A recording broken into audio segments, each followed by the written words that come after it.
I just want to say thank you so much because I know you say it feels like it's for a year and your anniversary.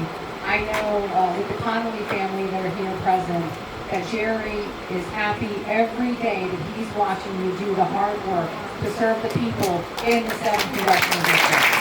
So thank you so much for doing that. And it is good to be up here, and for those who don't know who I am, although everybody said, Shannon, we thought you lived in Fairfax last year. But if you don't know who I am Shannon Taylor, and I am the Commonwealth Attorney for Henrico County, and I do want to be, and will be, the Congresswoman representing the 1st Congressional District. And we have a large lineup here today, so I want to get to the heart of my race. You know, just like James is saying, we know what's on, we know what's at stake here. And certainly, I do fight for families every day who want to have a safe place to live, work, and send their children to school, no doubt. But I can also tell you that this corruption that's happening in D.C., it's real. And I certainly give my exhibit, because that's what a good trial lawyer does, I give my exhibit A of Rob Whitman. And I show you all here today, as I show the good people of the 1st Congressional District, that he has used his almost 2 decades in D.C. to have his personal wealth go up to 40 times. And certainly that stock trading, over $2.5 million worth, which makes his ad about the stock trading bill that he supported kind of dumb. And certainly, what I'm also going to tell you is that he told the people in the 1st Congressional District that he would not vote for a budget bill, and did it anyway, knowing that he was stripping away the health care access to all of the good people there in the 1st Congressional District, and gave himself the largest tax break, along with the tax break he was giving his billionaire supporters.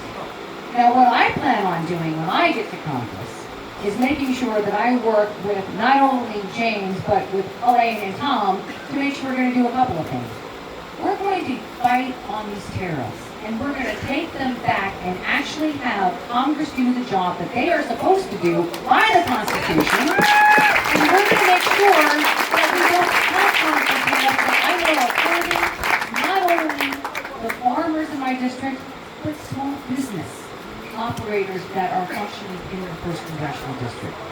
And we're going to make sure that we're going to put back in health care funding that's been stripped from Medicare, because while I know we've got a health care system that needs to be addressed, you don't leave people stranded without the actual access to rural health care, or making their premiums so out of reach that they cannot even have health care coverage. And certainly, while we're doing all of that, we're also going to do the job that Congress is supposed to do, which is talk about this war that we got into and have no way out, because, oh, by the way, that also is having a direct impact on the cost of living for everyone.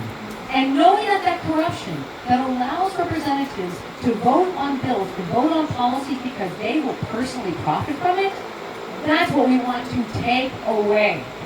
We want to take that out of issues and put government back into the hands of you all, which is exactly what I've told every person in the 1st Congressional District. They are my priority. You are my priority. And I'll tell you the last thing, to make sure that you all not only have bought in for today, but hopefully will buy in to the 1st Congressional District campaign going forward. And I also want to say thank you to all the Democratic committees. Fairfax, Arlington, Alexandria have already signed up to knock on doors. Let me tell you why your investment is going to be good, high ROI. Because we know that when I announced back in September, we were dealing with a likely Republican. And I'm here to tell you that those national groups now have called this race a toss-up. And Nate Silver just said that VA1 will be one of the top 3 national races that people will be watching this fall. Because when VA1 goes, you can guarantee that you will go to sleep that night feeling confident that not only have Virginians in the 1st elected someone who's going to actually represent the people in the 1st Congressional District, but know that I plan on bringing back trust and accountability do you see? And with that, I say thank you so much. Thank you so much, James.